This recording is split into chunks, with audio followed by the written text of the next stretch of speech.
ሰላም ጤና ይስጥልኝ ውድ ተመልካች አድማጮቻችን፣ ይህ ኤንቢሲ ወቅታዊ ዓለም አቀፋዊ ዝግጅታችን ነው። በዛሬው ዝግጅታችን Zelensky tells BBC Putin has started World War III and must be stopped. የሩሲያው ፕሬዚደንት ቭላዲሚሮቪች ፑቲን በበኩላቸው ሩሲያ የኒውክሌር ኃይሏን ማደራጀትና ማጠናከሯ an absolute priority ሲሉ ዝተዋል። ትራምፕና ፑቲን ደግሞ የኖርድ ስትሪምን በአሜሪካ ቁጥጥር ስር ሆኖ ይቀጥል ዘንድ ምስጢራዊ ውይይት ማድረጋቸውን፣ ወዲህም ትራምፕ በቀጣዩ ወር ወደ ቻይና ለመጓዝ መሰናዳታቸውን፣ ወዲያም ከመካከለኛው ምስራቅ ቀጠናና ከተለያዩ የምድሪቱ ክፍሎች ያገኘኋቸውን ወቅታዊ መረጃዎች ይዣለሁ።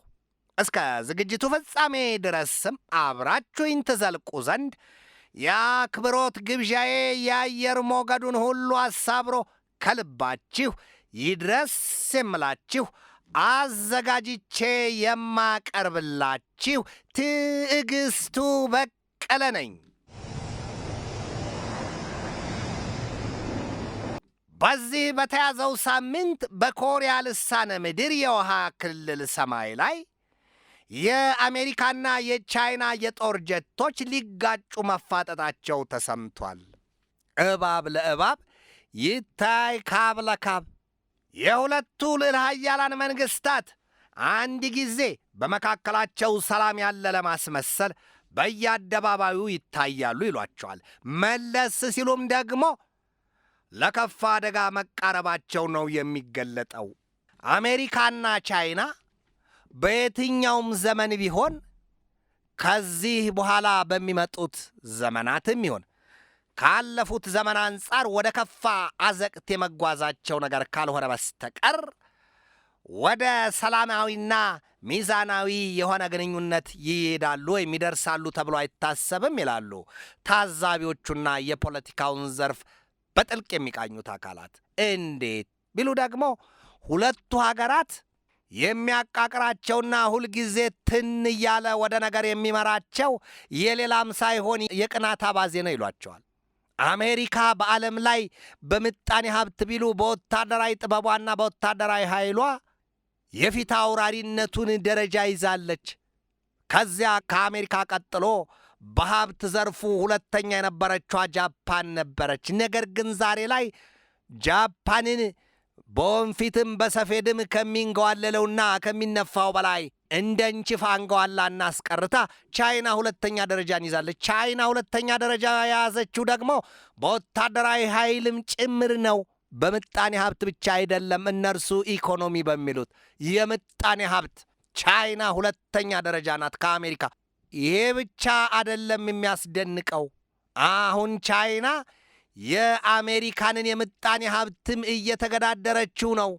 በወታደራዊ ኃይሏም ቢሆን ቻይና በከፍተኛ ደረጃ አሜሪካን እየተገዳደረቻት ነው ሲሉ የሚያሳዩት ብዙዎች ናቸው። ዥብ በአፈ ታሪክ በጣም ከበርካታ ፈረሶች በላይ ጉልበት አለው የሚል ነገር ይነገርለታል። አፈ ታሪክ ነው። ነገር ግን አያዥቦ የልብ ነገር ሲነሳ የለም ጥሎ መፈርጠጥ ነው ይሉታል። ይሄ ማለት ደግሞ ፈሪ ልቡ ያጋድላል ወይም የሚፈራው ስሜቱ ይረበሻል እንጂ ጅብ እንደ ጉልበቱ ቢሆን አያንበሶን አንቀርቅቦና አንቀጥቅጦ ሰባብሮ ይጥለው ነበር፣ በልቶት ይሄድ ነበር ሲሉ የሚያሳዩት ብዙዎች ናቸው። አፈ ታሪክ ነው ብያለሁ። የአሜሪካና የቻይና ጉዳይ ሁልጊዜ በመፈራራትና ለሩቁ ደግሞ የመከባበር በሚል የዜና ሽፋን ሲያገኝ ይታያል፣ ይሰማል። አሜሪካ በተለያየ ጊዜ የሚመጡት የዴሞክራት ፓርቲ መራሹና የሪፐብሊካን ፓርቲ መራሹ ፕሬዚደንቶች በቻይና ላይ የተለያየ አቋም ያራምዳሉ። እኒሁ የዛሬው የሪፐብሊካን ፓርቲው ፕሬዚደንት ዶናልድ ትራምፕ በ4 ዓመታት የቀደመው የሥልጣን ዘመናቸው ከቻይና ጋር ወደ ንግድ ጦርነት ገብተዋል። በታይዋን ደሴት ጉዳይ የብረት አሎሎን መቆርጠም ነው የታይዋን ደሴት ጉዳይ፣ ንክች አትነካም ታይዋን፣ እስኪ ማን ነው ዝምቧንሽ የሚለው በሚል ትራምፕ ሲፎክሩና ሲዳንቱ የነበረበት ጊዜ አይዘነጋም። ከዚያም ውጭ በሆንግ ኮንግ ጉዳይ፣ በኡይገር አናሳዎቹ ማህበረሰብ ጉዳይ እንዲሁም በደቡብ ቻይና ባህር ጉዳይ ሁለቱ ሀገራት ጥርስ ለጥርስ ሊጋጩ የነበረበትን ጊዜ አንዘነጋውም። በጊዜው በነበረው የዓለም አቀፉ ትንታኔ ዘገባ ላይ በጥልቅ የዳሰስኩት ጉዳይ ነው። ከዚያም ያልፋል የሁለቱ ሀገራት ጉዳይ። በተለይም በዶናልድ ትራምፕና በሺጂንፒንግ የስልጣን ዘመን በመጀመሪያው የ4 ዓመት የዶናልድ ትራምፕ የስልጣን ዘመን ግልጽ እንዲሆን የሚፈልግ የኮሮና ቫይረስ ክስተት ባጋጠመበት ዘመን የኮሮና ቫይረስን ሆን ብላ ወይም የለቀቀችው ቻይና ናት። በውሃን የምርምር ተቋማቶቿ ያበለጸገችው ቫይረስ ነው። ቻይና ተጠያቂ ናት ሲሉ ትራምፕ የወረደ ንግግር መናገራቸውና በጊዜው ሁለቱን ሀገራት ወደ ለየለት አቅጣጫ ማምራቱ አይዘነጋም። ይህን ሁሉ የያዙ ናቸው። 50 ዓመት ቢቀበር ቂም አይበሰብስ እሚላሉ ኢትዮጵያውያኑ አበው። ታዲያ ያንን ሁሉ ሁለቱም በሆዳቸው የያዙት የእነዚያ የሁለቱ ልዕለ ኃያላን ሀገራት መሪዎች በስልጣናቸው ዛሬም ቀጥለው ትራምፕ በዳግም ምርጫ ለሁለተኛ የስልጣን ዘመን ስልጣን ይዘው በዋይት ሃውስ ሁለቱም ተገናኝተዋል። አንቺም ዕውር ነሽ እኔም አንካሳ ተገናኝተናል መሳ ለመሳ ይላሉ። የነገር ስላቃቸው ክፉኛ የሚቆርጠው የነገር ውስጥ አዋቂዎቹ ወይም ባለ ውስጥ ወይራዎቹ ተናጋሪዎች። ታዲያ ሌሎቹ ደግሞ ላፈግማ ፍንጫ ድፍን ያዝለታል። ትራምፕ ጭርጭር ብለው ሲዝቱ ሲፎክሩ፣ ደርባባው ሰው ሺጂንፒንግ ደግሞ አንድም በይለይልህ፣ ሁለትም በንቀት፣ ሶስትም ደግሞ ጠልቀው የሚያሳዩባቸው የለም ቻይና ፈሪ እኮ ናት፣ እንደ ዘመሚት የሚርመሰመስ የጦር ኃይል ይዛ በጣም በርካታ ቁጥር ያለው የጦር መርከብን ታቅፋ የጦር አውሮፕላኖቿን ጭምር በልቧ ግን አሜሪካን ትፈራታለች ሲሉ ብዙዎቹ ይሳለቃሉ። እውነት ነው ወይ ወይስ ምን ያህል ይሄ ተአማኒ ነው የሚለው ጉዳይ ለእነዚያው የቅርቦቹ የወታደራዊ ተንታኞች የሚቀር እንጂ በእኛ አቋም የሚለካ አይደለም። ነገር ግን ቻይናና አሜሪካ ዛሬም ውስጥ ውስጡን እንደ ገለባ እሳት አልያም እንደ ፍግ እሳት እልሃቸውና ሲቃቸው እየፋገ እየተብላላ ነው ሲሉ የሚያሳዩባቸው ብዙዎች ናቸው። ታዲያ ሰሞኑን ባለፈው ሳምንት የሁለቱ ሀገራት የጦር አውሮፕላኖች በአየር ላይ በኮሪያ ልሳነ ምድር የውሃ ክልል አየር ላይ ሊጋጩ ተፋጠው ነበር። ከዚህ ቀደምም በደቡብ ቻይና ባህር ላይ የሁለቱ ሀገራት የጦር አውሮፕላኖች ፓይለቶቹ ልክ በመስተዋት ፊታቸውን እንደሚያዩ ሰዎች ሆነው ሲሰዳደቡና አየር ላይ በምልክት ሲራኮቱ ነበር የሚሉት ብዙዎች ናቸው። የአየሩን ላይ የእነዚያን የፓይለቶቹን ጉዳይ ጠልቆ ለመናገር ቢያስቸግርም፣ ነገር ግን ዛሬም በተሰማ ዜና 10 የሚሆኑ የአሜሪካ የጦር አውሮፕላኖች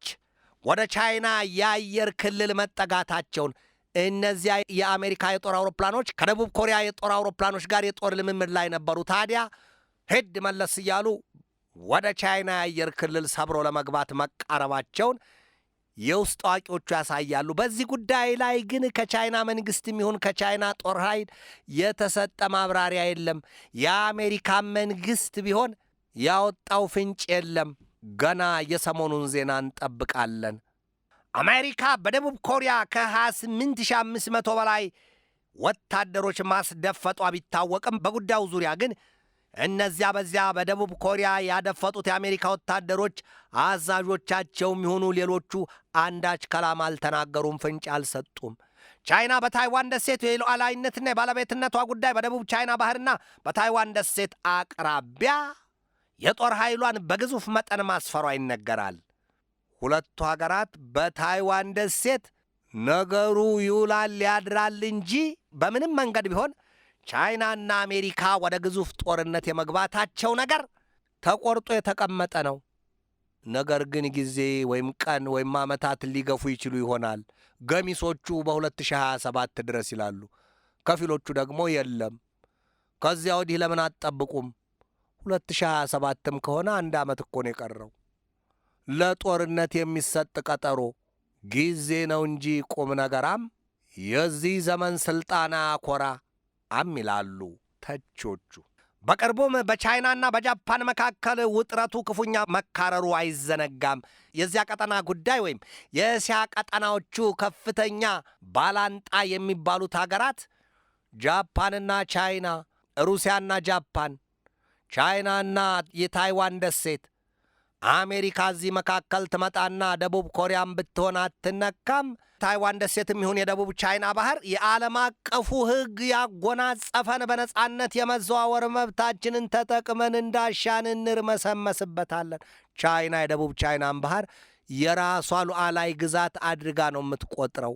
ይሁን እንጂ ቻይና ያንን ትበል እንጂ ፊሊፒንስ፣ ብሩኔይ፣ በርማ፣ ማሌዥያ፣ የሆንግ ኮንግ ደሴት፣ ቪየትናምን የመሳሰሉት በርካታ የዚያ የደቡብ ቻይና ባህር ከባቢ ሀገራት ከባህሩ ገጽና ከርስ ሀብት ይገባናል፣ ባለድርሻዎች ነን ሲሉ አፍጥጠዋል። ሰሞኑን እንዲያውም አሜሪካ በፊሊፒንስ ሚሳይሎቿን አስጠግታ ማጥመዷ ይታወቃል። ለፊሊፒንስ አለው ስትል ወዲህ አሜሪካና ፊሊፒንስ የወታደራዊ ውል ስምምነት ተፈራርመዋል። ፊሊፒንስ ብትነካ አሜሪካ ዘላ ልትገባ። ጉዳዩ ውስብስብ ነው። አሜሪካ የማትጠልቅበት ባህር የለም ይሏታል። የማትገባበት የሀገራት የውስጥ ጉዳይ ጣልቃ ገብነት ቀድሞ ነገር የቱ ጋ ነው? በሁሉም ጋ አለች ይሏታል። ታዲያ ቻይና ደግሞ የታይዋን ደሴት ሉዓላዊና የክብሬ መገለጫ ናት። ከዚያች ደሴት የአንዲት ባዕዳን እግር አይረግጣትም። አንዲት ጥልቂት ውሃ፣ አንዲት ጥርኛ አፈር፣ አንዲት ጋት መሬት አትነካም።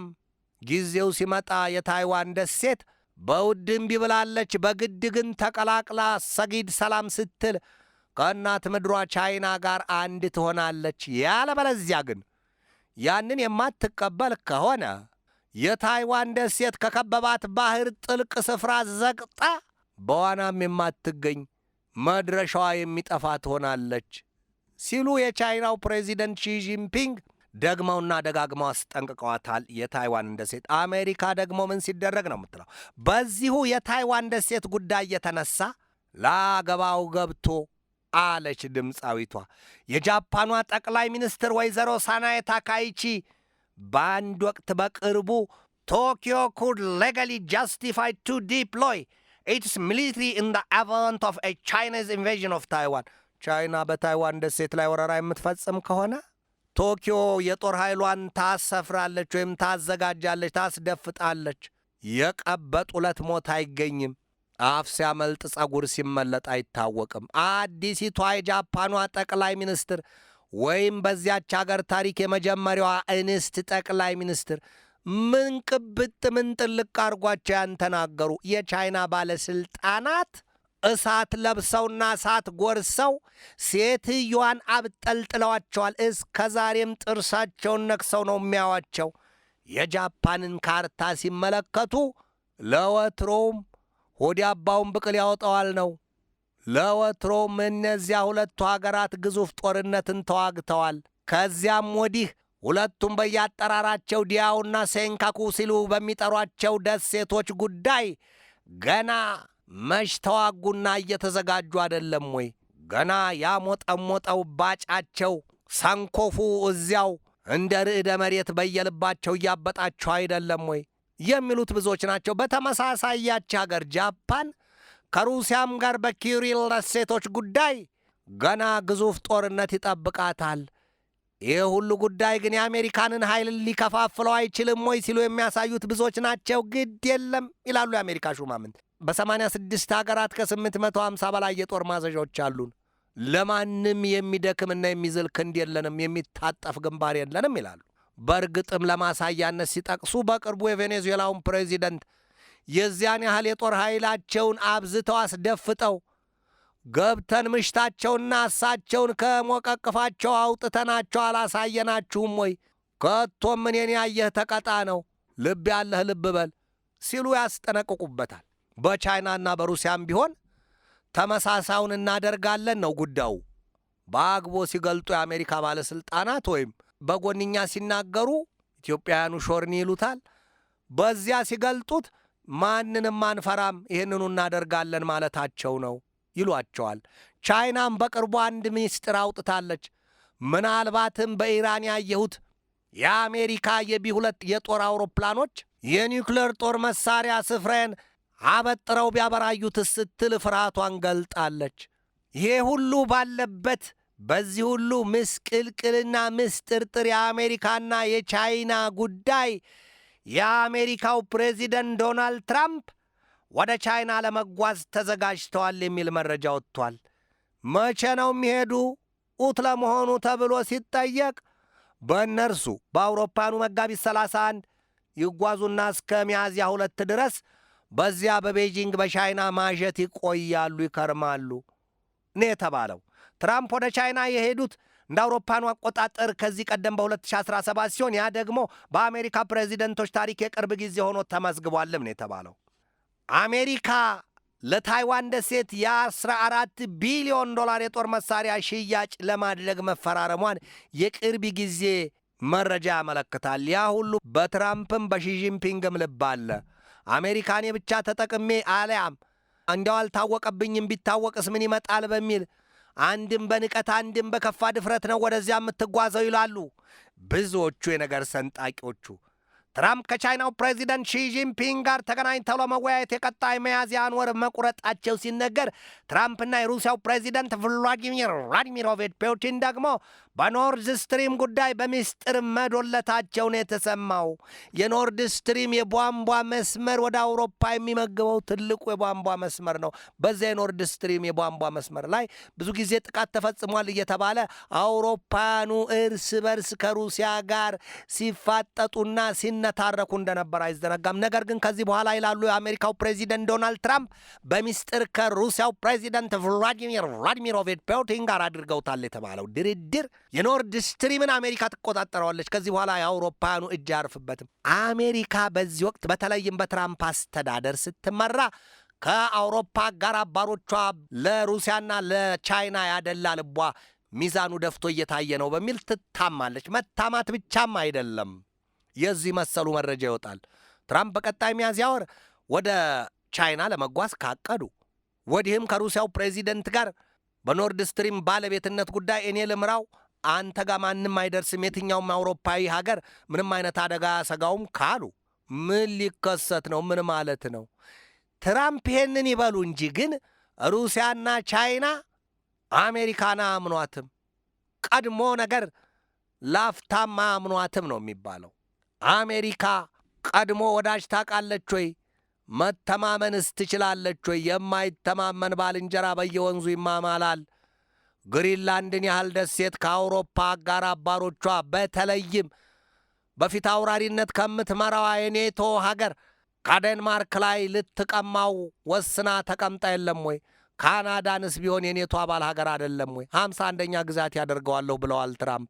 ስለዚህ ትራምፕን ማን ያምናል ከተባለ የቸገረው ዱቄት ከነፋስ ይጠጋልን ካልሆነ በስተቀር ትራምፕ ይሏቸው ሰው ጋር መተማመን አይቻልም ሲሉ የቻይናና የሩሲያ መንግስታት ትራምፕን ሰው መሳይ በሸንጎ ምናቸው ይታመናል፣ ምናቸው ምስጢር ያካፍሏቸዋል ሲሉ፣ ምስጢር የባቄላ ወፍጮ አይደለም፣ ከእሶ ጋር የሚደረገው ምስጢር ሁሉ አደባባይ ላይ እንጂ የውስጥ ምስጢር የሚባል ነገር መስጠት የለም ሲሉ የጎሪጥ ነው የሚያዋቸው ትራምፕን። ቀድሞ ታዲያ በዚያ በኖርድ ስትሪም የቧንቧ መስመር ጉዳይ አፍንጯን ይዛ ስትጸየፍ የነበረችዋ ዋናዋ አሜሪካ ነበረች። ዛሬ ምን ታይቷቸው ነው ትራምፕ መለስ ብለው ሽቶ እንደፈሰሰበት መሐረብ የሚያሸቷት ሩሲያን?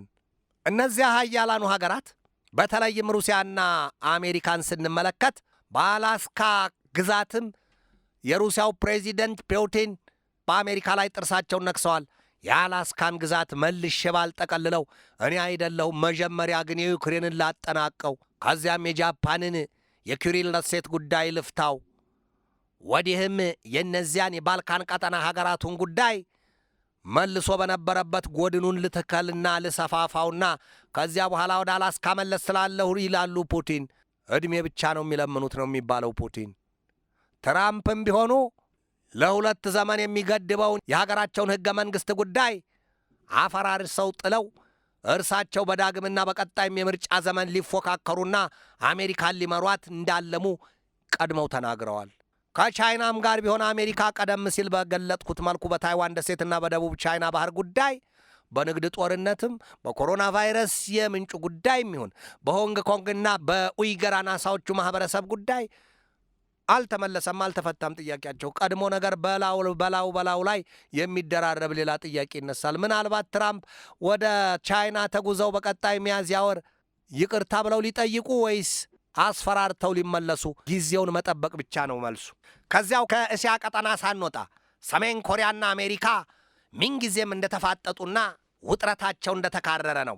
አሜሪካ ሲያሻት የኒውክሌር ጦር መሳሪያዋን አስፈተዋለሁ፣ አፍንጫዋን ሰንጌ የኒውክሌር ጦር መሳሪያዋን አስተዋታለሁ ትላለች።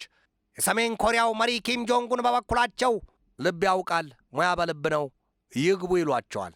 ከቀደመው ጊዜ ጀምሮ የወረዳ ወረዳ የተሰዳደቡበትን ጊዜ ማንሳት እንችላለን። ዛሬ በተሰማ ዜና የሰሜን ኮሪያው ገዢው ፓርቲ ወርከርስ ፓርቲ፣ የሰራተኞች ፓርቲው ዳግም ኪም ጆንጉንን መርጧቸዋል በሊቀመንበርነት።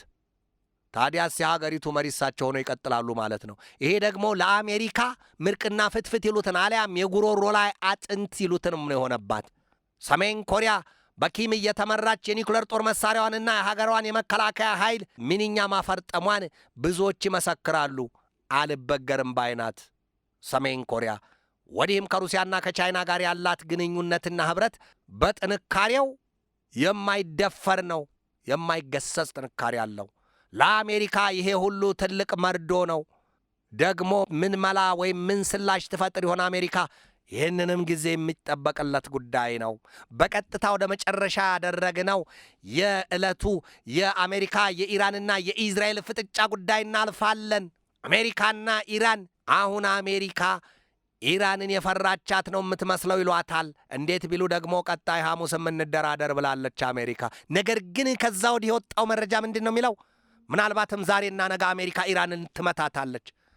ምን አለ ትሉኛላችሁ ሲሉ የቀድሞው የሲአይኤ መሪው እሳቸው ተናግረዋል። ይህም መረጃ ሰጥተዋል። ወስናለች አሜሪካ፣ ውሳኔ አስተላልፋለች። ዛሬ ወይ ነገ ብቻ እስከ ቀጣይ ሐሙስ ቢበዛ ቢረዝም ደግሞ እስከ ቀጣይ ሰኞና ማክሰኞ ኢራን አሰነቷን ትጨርሳለች፣ ትመታታለች ነው የተባለው። ኢራን ወዲህ የተቃውሞ ሂደቱ ዳግም በየዩኒቨርሲቲዎቿ ገንፍሎባታል። ጉዳዩ ሌላ ሆኗል ነው የሚባለው። ተቃውሞው ንሯል። አሁንም ኢራን በውሃ ላይ ቆረቆር ሆኖባታል። ወዲያም የኢዝራኤል መንግሥት ደግሞ በከፍተኛ ደረጃ የጦር ኃይሉን አስጠንቅቆ ትናንት ምሽቱን የሀገሪቱ ጠቅላይ ሚኒስትር ቤንያሚን ኔታንያሁ ቢቢ ከጸጥታ ኃይሎች አዛዦቻቸው ጋር ጥልቅ ዱለት አድርገዋል። በኢራን ጉዳይ አሜሪካ ኢራንን የመምታቷ ነገር ሳይታለም የተፈታን የተበላ ቁም ነው፣ የማይቀር ጉዳይ ነው። እውን አሜሪካ የዚያን ያህል ኃይሏን ወደዚያ ግበስብሳ ወስዳ ኢራን እንዲህ እየፎከረችና እየዛተች አሜሪካ ኢራንን ሳትመታትና አልፈስፍሳ ለውሳ ሳትለቃት ያን ሁሉ የጦር ኃይሏን ትመልሳለች ወይ? ይሄ ሞኝነት፣ የዋህነት ነው ሲሉ የተቹት ብዙዎች ናቸው። ኢራን በበኩሏ ከአሜሪካ የማይቀር ነው ላለችው ጥቃትና ስጋቷ ከሩሲያ ላይ የ589 ሚሊዮን ዶላር የጦር መሳሪያ ግዢ ውል ተፈራርማለች። ከ500 በላይ እንግት ሚሳይሎች እንዲሁም ደግሞ ከ2999 በላይ ሚሳይሎችን ገንዘቡን ከፍላ ጣጣዋን ጨርሳለች ከሩሲያ ላይ ልትገዛ። የኢራን አብዮታዊ ዘብ ኃይል በበኩሉ በዚያ በሆርሙዝ ወሽመጥ በጣም በርካታ አይነት ሚሳይሎችን ሞክሮ አረጋግጧል።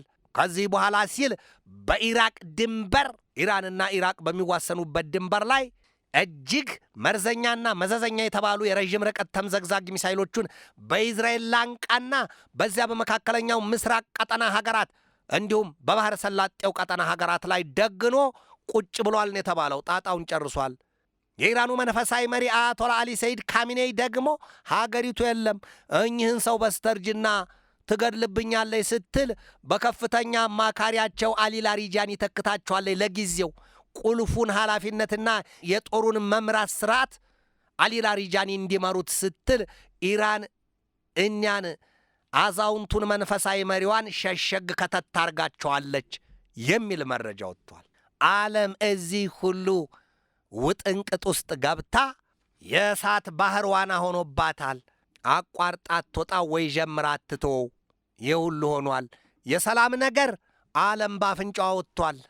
ሰላምን የሚያስብ አንድ ኃይል የለም። አንድ መልእክተኛ ስለ ሰላም የእግር ተጓዥ እንኳ ምድሪቱ ትታለች። ዜና አይሰራም፣ ዜና የለውም። የሰላም የእግር ተጓዦች የሚል መረጃ አይወጣባትም። ስለ ሰላም ሐዋርያው ማን ነው? የምድሪቱ ካስማና ምሰሶ ማን ነው? ሰው ዘር አዳም። ነገር ግን ስለ ሰላም የለም። ሰላም ከሌለ ደርሶ ያኘከውን ይውጠው ይመስለው ወይም የሚያንጎላጀውን እንቅልፍ ተኝቶ ነገ ንቃትን ይሰንቅ ይመስል ሰው የለም። ሰላም አጥቷል። ሰላም ከልቡ ርቋል። ሰላምን ትርጉሙ ጠፍቶታል። ሁሉ ወደ ጦርነት ነው።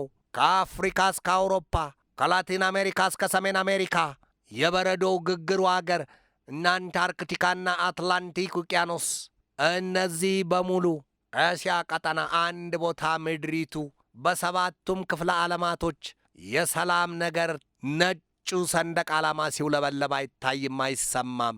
አረ የሰው ልጅ ልብ ምንድን ያጎሸው? ምንድን ያደማው? ምንድነው አመርቅዞ ቁስል በቁስል ያደረገው? ደምና መግል ያስረገዘው ምንድን ነው? ለበቀልና ለጦርነት ያሸመቀው ጉዳይ ምንድን ነው? ሰላም፣ ሻሎም፣ ሰላም አለይኩም። ወዴት ጠፉ? ወዴት ተሰወረው?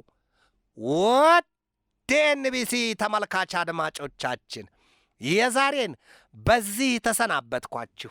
ነገ በሌላ ርዕሰ ጉዳይ እጠብቃችኋለሁ። እስከዚያው ከልባችን እስከ ዓለማችን ሰላም ተመኘሁ።